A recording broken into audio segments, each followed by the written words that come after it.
Kill you makes you stronger. Stand a minute longer. Doesn't mean I'm lonely when I'm alone. What doesn't kill you makes you fighter. What steps keep you higher. Doesn't mean I'm over. 'Cause you're gone. What doesn't kill you makes you stronger. Just me, myself, and I. What doesn't kill you makes you stronger. Hello. Welcome to today's Tuesday at 2, coming to you live. Clearly, I'm in a parking lot, but it's Mental Illness Awareness Week.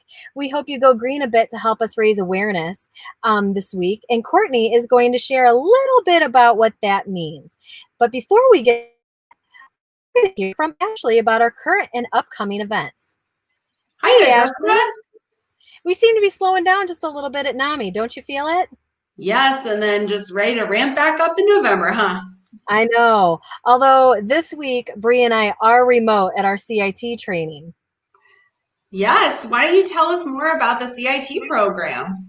Sure. CIT stands for Crisis Intervention Team Training. It's a specialized training for our law enforcement officers and working with individuals in a mental health crisis. So we're here all week and we're teaching some de-escalation skills, bringing all sorts of guest presenters.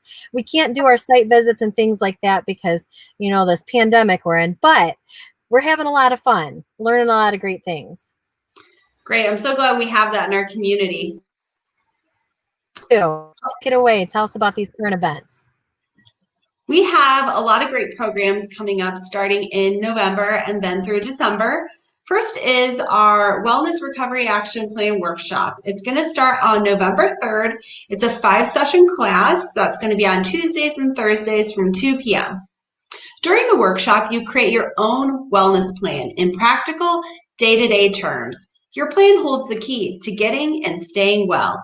In November, we're hosting NAMI Family and Friends on November 18th from 6 to 8 p.m. Did I say 16th again? It's the 18th. It's November 18th.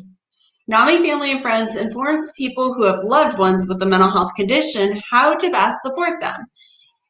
It is also an opportunity to meet other people in similar situations and gain community support. The last upcoming class I want to share is Mental Health First Aid. It teaches a 5-step action plan to offer initial help to people with the signs and symptoms of a mental health condition or in crisis. Help connect them with appropriate professional, peer, social, and self-help care. The class has 2 parts, a 2-hour online self-paced course followed by a live instructor-led course on December 4th from 8 to 12:30 p.m. Both parts being offered currently online. All of our programs are available at no cost and offered online currently. Make sure to visit our website to sign up for programs and gain more information. I'll make sure to have the link to our program page in the comment section. That is upcoming events with NAMI. Hey, I'm back, but I'm small. Thanks for sharing all the great stuff we have going on, Ashley. Thank you. So for today's mental health in the news, we are hearing from Shari on some Mental Illness Awareness Week articles that have circulated recently and in the past. Okay, let's see, where's she at? There she is. Hi, are you wearing green today? Yes, I am. My green ribbon. Great. We're excited to hear what these articles have. Sure. I'm going to talk to you about football and a basketball player. So, Brandon Marshall, a wide receiver from the Chicago Bears, states that paying a fine for violating the National Football League's uniform policy is nothing compared to the awareness that he was able to raise during the game against the New York Giants. NFL players are approved to wear pink during October to raise awareness for breast cancer, but Marshall's green cleats had not been approved, but they agreed to let him play as long as he paid him a fine. I'm going to pay that fine and match the fine, stated Brandon Marshall, who started the Brandon Marshall Foundation to raise awareness on mental illness. In 2011, Brandon was diagnosed with borderline personality disorder, or BPD. It is borderline. It is called borderline because it is on the border of having a major mood disorder and major impulse control disorder. Michael J. Fitzpatrick, the executive director of the National Alliance on Mental Illness, stated, NAMI applauds Brandon Marshall's leadership in raising public awareness about mental illness. Brandon's bright green cleats are being auctioned off to raise money for his foundation. If you are interested, the current price is $2,000. Next, I want to tell you about a basketball player from the Cleveland Cavaliers. Kevin Love used basketball as a way out of the constant feeling of dread. Since he was a child, he would wake up with a sense of dread, like something bad was going to happen. Something in the news or social media could send Kevin into a spiral of anxiety and depression. Negativity is enough to start a spiral of overgeneralization. His thoughts can turn to thinking he is a horrible person just by having a bad cup of coffee in the morning. It is exhausting battling with any type of mental health disorder. Kevin's anxiety attack during the Atlanta game in 2018 has become easier for him to talk about. 5 years before his attack was the darkest period of his life. After breaking his hand twice while playing for the Timberwolves, his identity was gone and left him with just himself in his mind. Kevin was living alone at the time, and his anxiety was so bad he never left his apartment. He kept the shades down, no lights on, and no TV. It was as though he was on a deserted island by himself, and it was always midnight. Fake facades are hard to keep up. Talk to somebody. It is amazing how you feel when you tell somebody what you are going through. I need my medication, and I need my therapy, and I know that I am definitely not alone. Kevin's story does not end with the Cavs winning the NBA title, but the deepest sense of joy and peace that he has gained does not have anything to do with basketball. Back to you, Jessica. You know, I'm really glad that we have folks willing to share their mental health struggles. It is empowering to others to seek the care that they need. Mm-hmm. So speaking of empowering, Courtney is going to share what Mental Illness Week is and why we celebrate it. You've got some great info for us, and I'm excited to hear. So take it away. All right. Sounds good. So as Jessica said, I'm going to talk about Mental Illness Awareness Week. So each year, millions of Americans face the reality of living with a mental health condition. However, mental illness affects everyone, whether this is directly or indirectly, through family, friends, or even coworkers. Despite mental illness's reach and prevalence, stigma and misunderstanding are also, unfortunately, widespread. That is why each year, during the first week of October, NAMI and participants across the country raise awareness of mental illness. Each year, we educate the public, fight stigma, and provide support. And each year, our movement grows stronger. Since 1990, when Congress officially established the first full week of October as Mental Illness Awareness Week, advocates have worked together to sponsor activities, large or small, to educate the public about mental illness.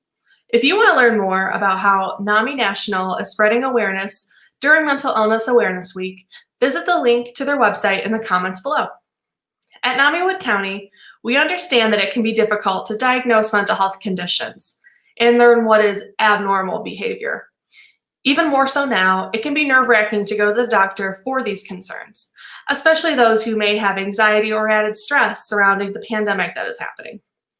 Mental Health America offers online screenings for one of the quickest and easiest ways to determine whether you are experiencing symptoms of a mental health condition. Mental health conditions such as depression and anxiety are real, common, and treatable. You can learn more about your mental health at the screenings on their website.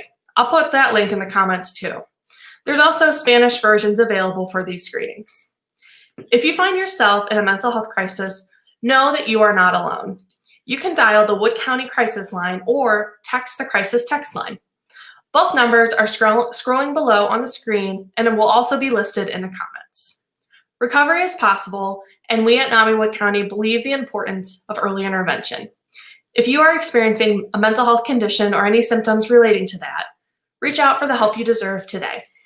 Back to you, Jessica. Hey, thank you for taking the time to explain why we must go green for Mental Illness Awareness Week. And that depression screener sounds really helpful. Yeah, it can definitely be helpful for folks who are struggling. And I made sure too that I wore my green today. Great. So, awareness of mental illness is just as important as our self-care. Let's see. I believe we have Bree in our self-care corner. And Bree, you don't look like you're much of a corner today. Do you have some self-care tips for us? Yeah, absolutely. I'm out here soaking up the sunshine in my little kind of corner that I got going on. While vitamin D is important year-round, it's especially important during the fall and winter months. These are times when we are more susceptible to infections and when we need to monitor our vitamin D the most. Interestingly enough, during these colder months, that's when these levels are the most low. Add to this staying inside and not getting enough sunlight, and we are not only impacted through our physical health, but also our emotional and mental wellness.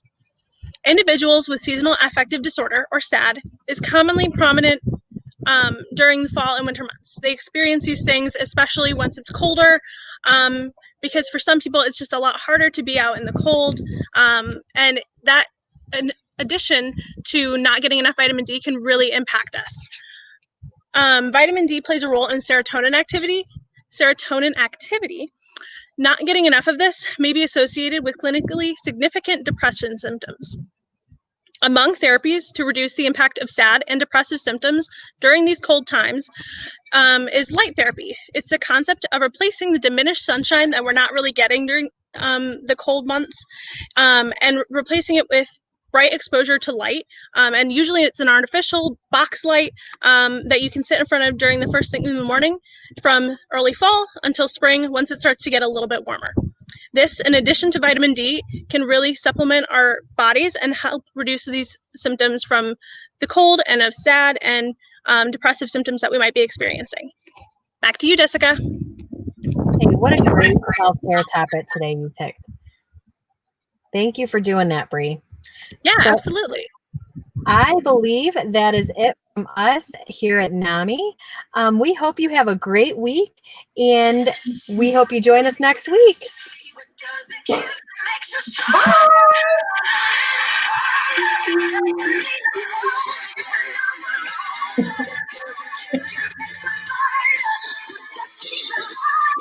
Bye.